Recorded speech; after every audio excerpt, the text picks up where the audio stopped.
gente, tudo bem? Mais um vídeo do Clube da Leitura no ar, iniciando aqui a leitura do livro Um Sopro de Neves Cinzas. Estou muito feliz em começar essa leitura deste novo livro com vocês. Já quero deixar bem claro aqui que eu estou contando com a participação de vocês em mais uma leitura, tá bom? Conto com vocês acompanhando aqui os vídeos do Clube da Leitura, participando, lendo junto comigo ou somente acompanhando os vídeos aqui do canal, mas sem deixar passar o seu comentário, tá bom? Comenta bastante, curte, compartilha. Essa sua participação é fundamental para o meu trabalho continuar crescendo aqui dentro da plataforma do YouTube, para continuar me incentivando a fazer mais vídeos. Então, sempre que vocês puderem deixar um comentário, por mais simples que seja, curtir, compartilhar, tá bom? Se inscrever aqui no canal. Conto com esse apoio, com essa ajuda de vocês. E no vídeo de hoje nós estamos aqui para fazer a leitura dos capítulos 1, 2, 3, 4 e 5 do livro Um Sopro de Neves Cinzas.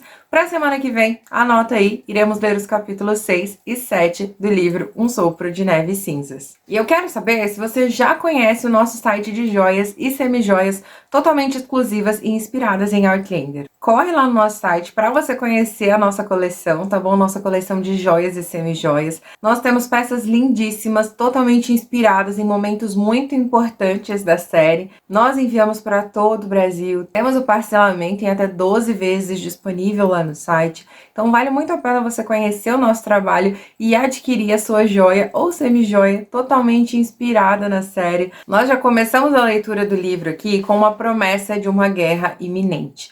O jovem Ian, ele tá deitadinho ali na mata, parece que ele tava passeando com o Rollo, né, numa das tardes e acabou cochilando ali na mata. Quando ele deu por si, já era noite e o Rollo estava bastante agitado. Ele havia notado a presença de algumas pessoas por perto. E tanto o Ian quanto o Rollo, eles têm uma conexão assim absurda entre eles.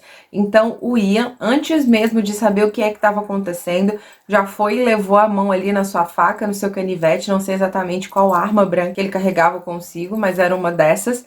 Ele já automaticamente coloca a mão ali e fica em estado de alerta. O Ian conta para nós que os passos foram se aproximando cada vez mais e não eram índios, né? Porque índios eram muito barulhentos, não caminhavam em silêncio. E também não eram pessoas das terras altas, porque ali por perto tinha vários assentamentos de escoceses das terras altas, mas não eram escoceses das terras altas, já que eles já eram o contrário dos índios, né? Eles eram extremamente silenciosos, pareciam fantasmas caminhando na mata. Logo, se fossem escoceses, não faria nenhum barulho. Então o Ian, ele começa a ficar assim, atento, porque ele não estava ouvindo barulho de pessoas conversando e tudo mais. Era um marchar, eram passos muito pesados e de muitas pessoas e um metal que fazia barulho, como se fossem armas, e realmente eram.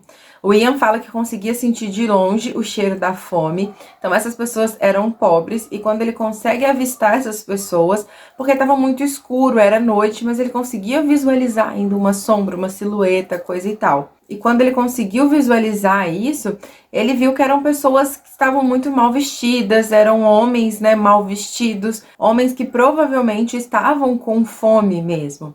E o Ian e o Rollo passariam completamente desapercebido dessas pessoas se não fosse o cheiro do Rollo. O vento soprou ali de uma forma que o cheiro do Rollo foi longe e chegou ali nas narinas das duas mulas que estavam acompanhando esses homens. Eram cerca de 20 homens, 23 homens, se não me engano. E quando esses homens perceberam a presença, né, do Ian, eles também não estavam vendo o Ian, mas um deles atira. E o Ian conta pra nós que era como se um tiro tivesse acertado a orelha dele. Ele já cai ali no chão, o Rollo junto dele, e aí a gente não fica sabendo de mais nada. Ele cai desmaiado. E já no próximo capítulo, a gente tem uma cena muito parecida com o que a gente viu lá na 6ª temporada da série. Bem no início da temporada, se eu não me engano. Não sei se vocês vão se recordar, porque já passou algum tempo, mas acredito que sim, de um episódio onde uma cabana com uma família pega fogo. Aqui acontece da mesma forma, do mesmo jeitinho. O Kenny Lindsay, ele tá andando pela floresta quando ele vê essa fumaça vindo desse chalé. Quando ele chega, ele se depara com toda essa situação horrorosa, a mesma situação que nós vimos na série. Daí ele corre para chamar Claire e Jamie lá em Reed, na Casa Grande, para que eles possam estar indo até esse local. Então vão Claire, Jamie, Roger e Brianna até este local, juntamente com todos os irmãos Lindsay, se eu não me engano eram 3. Eles estão ali vasculhando essa cabana para tentar descobrir o que aconteceu. E a situação, gente, era assim, devastadora mesmo. Aqui a DG, ela descreve os mínimos dos mínimos detalhes. Mas, gente, é assim, é absurdo a descrição dos detalhes. Então, nós temos aqui uma família, né, de uma mãe com 3 filhos, se eu não me engano, 3 ou 4 filhos. E algumas das crianças estavam ali com sinais de queimaduras pelo corpo, quase carbonizadas mesmo. A mãe não, já estava com uma situação diferente. Se eu não me engano, dos ombros para cima, ela estava totalmente carbonizada, não tinha mais sinal de nada. Mas dos ombros para baixo, ela não tinha sinal nenhum, gente. Ela estava assim, intacta, inteira. Diante de tudo que era possível ser visto naquele momento, a Claire chegou à conclusão de que a morte teria que ter acontecido por algum outro motivo, por alguma outra circunstância, e não pelo fogo em si. Eles dão uma vasculhada, começam a supor algumas coisas, né? Inclusive estão em busca do patriarca, do homem dessa família, porque eles estavam sozinhos, até que o Roger encontra esse homem caído ali um pouco mais distante, né? Esse homem, ele tinha um sinal de uma perfuração e com ele foi encontrado uma faca. Eles começam a ligar os pontinhos e percebem que esse homem, ele foi esfaqueado, ele foi assassinado por alguém, ainda não se sabe quem, tá? Isso eles não conseguiram descobrir ainda. E em decorrência do que aconteceu, a mãe fez um guisado de cogumelos envenenados para que todos pudessem comer e morrer. E assim foi. Eles chegaram a essa conclusão porque a Claire encontrou um cogumelo extremamente venenoso por ali, então muito provavelmente isso é o que teria acontecido, né? Em um ato de desespero, de proteção, em um ato de desespero, envenenou toda a família depois da morte do patriarca.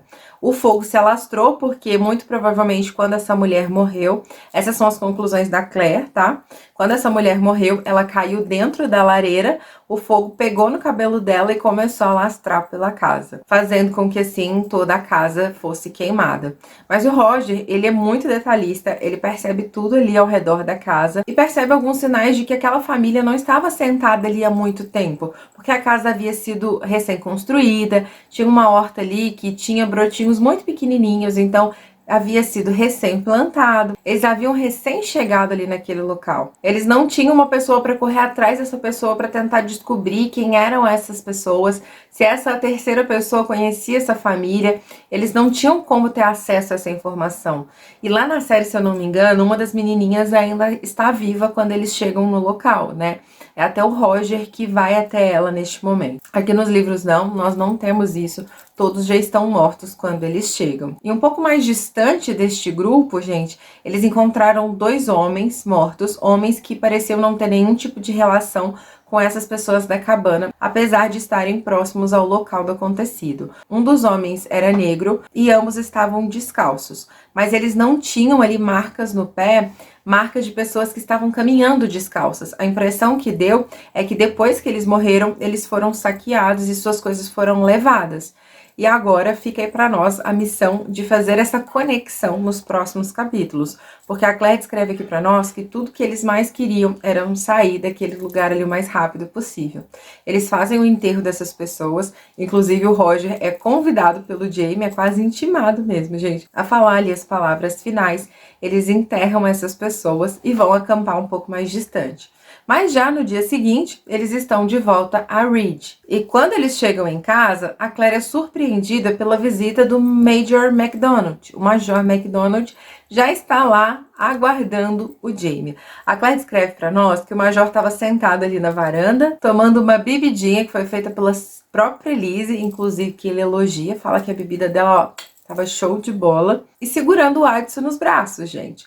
O Addison e eles tinham assim, né? O Addison sempre aprontava com ele, sempre carregava a peruca dele pra longe, mas ele fala aqui pra Claire, olha, eu aprendi com a política que é melhor a gente manter os nossos amigos perto e os inimigos mais perto ainda. Então é isso que eu tô fazendo com esse gatinho aqui no meu colo. Mas assim que a Claire chega, ele já logo dá um jeito de despachar o Addison. A Claire fica ali fazendo sala pro Major, já que o Jamie ainda está cuidando dos cavalos, né? Eles haviam chegado recentemente. Enquanto o Jamie não chega para conversar com o Major, a Claire fica ali fazendo uma sala para ele. Ele conta aqui para Claire que ele havia recém-chegado de New Bern e a Claire já faz algumas conexões, né? Porque O novo governador, o Josiah Martin, ele estava vivendo em New Bern. Então, se o Major MacDonald foi claro, direto, dizendo que estava vindo de New Bern, muito provavelmente ele estava ali a mando do governador. Mas lógico que ele não vai falar nada com a Claire, porque, né, gente, não se discute esses assuntos com uma mulher. Ele foi ali para falar com o Jaime, e a Claire já sabia muito bem disso, ela nem fica ofendida com isso nem nada. Mas logo eles são interrompidos porque o Rollo, ele chega correndo ali, ele vem da mata correndo. A Claire fala pra nós que ele corria em círculos e entrava na mata de novo, saía da mata, corria em círculos, e ela percebe na hora que alguma coisa aconteceu. Eles correm em direção à mata e eles percebem que o Ian tá ali capotado. O Ian só olha pra Claire e fala, tia Claire, e cai, gente. E cai, eles pegam ele no colo e levam pra dentro. Chegando lá, a Claire examina a ferida, ele conta tudo que aconteceu, tá? Inclusive o Major MacDonald tá super afoito, tentando fazer com que o Ian se lembre quem eram esses homens, se eles não seriam índios, né? Tentando a todo custo fazer o Ian falar que esses homens eram índios. Mas o Ian é muito pontual quando diz que não eram índios, e isso ele conseguiu perceber claramente. Mas, né, a Claire tá ali cuidando do ferimento do Ian, que a princípio o Ian acreditou que era um tiro, mas na verdade não foi um tiro. Um desses homens realmente atirou ali na direção do Ian, mas esse tiro acertou uma árvore. Quando essa árvore foi atingida, né, uma parte dela caiu sobre a cabeça do Ian, fazendo esse ferimento. Não era um ferimento grave, mas estava realmente doendo e incomodando muito. Ferimento esse que fazia o Ian desmaiar em alguns momentos, não ter vontade de comer, ficar super enjoado, colocar tudo pra fora. Esse foi o ferimento que o Ian levou. Inclusive, o Jaime faz até uma brincadeirinha aqui, que eu confesso pra vocês que eu dei risada neste momento. Ele fala, você não foi atingido por um tiro, Ian, você foi atacado por uma árvore. Eu dei risada dessa brincadeirinha do Jaime, mas o Ian não gostou muito não. O Ian até fala pra ele, ai tio Jaime, alguém já falou pra você que você é muito engraçado? Porque não, você não é. E no próximo capítulo, nós ficamos sabendo um pouquinho de como foi a chegada de Brianna e Roger na casa deles, depois de terem visto essa cena horrorosa na floresta das crianças queimadas, né? Inclusive, durante esse momento onde eles estavam na floresta, a Claire fala ali que percebeu uma troca de olhares entre Roger e Brianna, porque uma daquelas crianças que estava morta ali era apenas um ano mais velha do que o pequeno Jaime. Então, a Claire percebeu naquele momento que eles estavam compartilhando desta dor, né? A dor da perda de uma criança. E a Brianna é a primeira a chegar em casa. O Roger provavelmente fez uma parada antes, talvez na casa grande. E quando a Brianna chega, a Brianna escuta alguns ruídos dentro de casa. Ela já entra cautelosa, porque da última vez que ela escutou esses ruídos, era uma cascavel. E ela já entra assim, cautelosa. Ou era cobra, ou era um rato, ou algo do tipo. E quando ela abre a despensa, era um guaxinim que tinha comido praticamente tudo que estava ali dentro, gente. Ela fica pé da vida e o Roger entra em casa em seguida. A Brianna, ela assusta com a chegada do Roger, tá segurando uma batata ali na mão e ela arremessa na cabeça dele assim, de imediato. Ela nem pensa duas vezes, não espera pra ver quem que é, mas não acerta. E mesmo que acertasse, né, gente, era uma batata, dos males o menor. O pequeno Jaime não chega com o Roger, né, porque o Roger fala aqui que ele havia sido levado pela Lizzie para casa do noivo dela, né? Haveria uma confraternização lá. Uma das irmãs do noivo da Lizzie, uma das irmãs do Manfred, iria escolher finalmente o seu noivo. Ela estava decidindo ainda, gente, se ela optava por escolher um rapaz pela sua beleza e porque ela gostava dele, ou se ela preferia um outro rapaz que era 30 anos mais velho do que ela. Inclusive, ele já apareceu aqui nos livros, o Sinclair, o tanoeiro. Ela estava em dúvida aqui, se ela optava por um homem pobre, mas que ela gostava e era até bonito, ou se ela optava pelo Sinclair, que era 30 anos mais velho que ela, mas tinha dinheiro e era consideravelmente rico ali na região de Reach. Então a Lizzie foi junto com o pai, né, para casa do noivo e levou o pequeno Jaime para passar a noite. Eram cerca de mais ou menos 8 quilômetros de distância. A Brianna foi convidada pelo Roger a jantar na casa grande, mas ela decide recusar porque ela não queria fazer sala também para o Major MacDonald. E ela começa a pensar também nos benefícios de passar um tempo a sós com o Roger, já que há muito tempo eles não tinham um tempo para eles a sós. O pequeno Jaime sempre estava junto deles, né? Era como se fosse uma extensão do corpo da Brianna, assim como é descrito aqui nesse trecho para nós. Então eles aproveitam esse tempo que eles estão juntos, eles fazem amor, estão livres, leves e soltos, gente. Porta aberta para aproveitar ali o ventinho da primavera. Todo o tempo que eles não têm quando o Jamie está com eles aproveitaram esse tempo agora para curtir mesmo a companhia e a presença um do outro neste momento. E enquanto eles estão ainda deitados na cama conversando, um vento muito forte bate a porta deles, fechando a porta deles. A Brianna fala que ela viu que era o vento e tudo mais, mas mesmo assim é como se um frio tivesse subido a espinha dela ali. A Brianna fala pra nós que o Roger corre em direção à porta pra abrir a porta novamente e ela vai atrás dele. Inclusive ela faz uma piadinha ali falando que ele tá muito moreno, como se fosse um fazendeiro. E ele responde pra ela, né? E eu sou o quê? Ele era de fato um fazendeiro agora. Inclusive no capítulo anterior, a Claire até menciona pra nós que as mãos do Roger eram mãos de universitário. Lisinha, né, uma mão bonita, mas agora, neste exato momento, as mãos dele já eram idênticas às mãos do Jamie, calejadas, fortes. Então, de fato, ele era um fazendeiro agora, ele estava atuando como um fazendeiro, né? Naquele momento, o Roger, ele olha para Brianna e fala assim, você vai me achar louco pelo que eu vou dizer agora. E ela incentiva ele a dizer, né? Ele fala, olha, tô achando que eu vou lá na casa do Manfred para buscar o pequeno Jamie. Eu quero ele aqui juntinho de nós. E a Brianna diz para nós que ficou super aliviada com isso e inclusive se prontificou a ir junto do Roger para buscar o filho lá na casa do Manfred. Afinal de contas, ela também não via a hora de passar tempo com o filho, principalmente depois de tudo que ela viu, né? E para finalizar aqui a leitura dessa semana, o Major McDonald, ele conta pro Jamie, né, o que de fato ele foi fazer ali, qual é a missão dele ali. Mas antes, o Jamie tá contando ali para ele de tudo acontecido, da cabana que ele viu pegando fogo na mata e tudo mais. O Jamie conta esses detalhes e ele relembra aqui que ele ouviu em um dos bordéis que ele frequentava por uma das Polis, porque era assim que ele chamava as prostitutas. A Claire fica assim, gente, pé da vida com ele. Como assim? Nem o nome delas você se dá o trabalho de perguntar, né? Ele fala que chama todas elas de Polly porque era mais fácil pra ele, sabe? Mas ele conta pro Jamie que ele ouviu dessa moça que ela já havia ficado sabendo de 2 ataques que aconteceram ali na região recentemente. Inclusive, o último que aconteceu na casa dela. Eles mataram a mãe dela queimada e levaram ela para ser vendida, e foi assim que ela foi parar no bordel. Então, Jamie começa a fazer a conexão e começa a imaginar se é possível que exista uma gangue que esteja saqueando as fazendas ali ao redor. E agora, como a primavera havia chegado e a neve havia derretido, as fazendas alvo agora seriam as fazendas que estariam mais nas montanhas. Fraser's Ridge era uma delas, né? Então o Jamie já liga ali o sinal de alerta e o Major McDonald faz a proposta que ele foi fazer ali pro Jamie. Ele comenta pro Jamie dos comitês de segurança que estão surgindo ali ao longo da região. Acontece que muitas pessoas não acreditavam que a coroa conseguiria proteger todo esse território de forma eficaz. Afinal de contas, era um território muito grande, né? A gente tá falando aqui dos Estados Unidos, que tem um território grande. Então, achando que a coroa não seria capaz de conseguir proteger todas essas pessoas, foram formando-se ao longo ali das terras pequenos comitês de segurança, né? Assim como a gente viu na série. E o Major McDonald fala que ali na região de Ridge não existia nenhum comitê de segurança. E quem melhor do que o Jamie, né, que já havia lutado ao lado da coroa anteriormente, para ser o chefe de um comitê de segurança ali da região. Para ele, gente, ele fala que mencionou para o governador Josiah Martin que não havia homem melhor que James Fraser para ser o líder do comitê de segurança ali da região.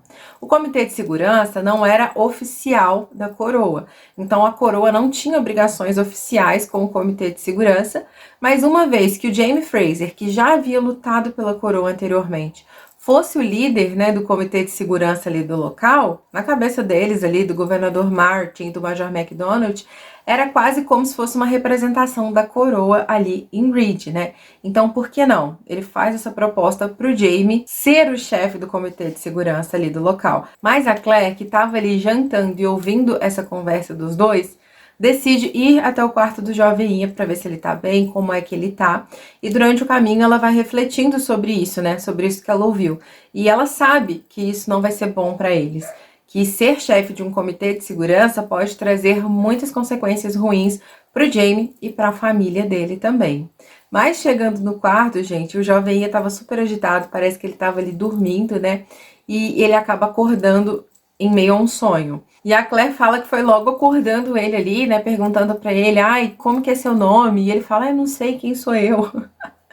Quantos dedos tem aqui? E é nesse momento que ele consegue recobrar a consciência. E nesse momento aqui, ele até relembra o Murtagh, porque quando a Claire pergunta para ele o nome completo dele, ele fala o nome completo dele, se eu não me engano, é Ian James Fitzgibbons Fraser Murray.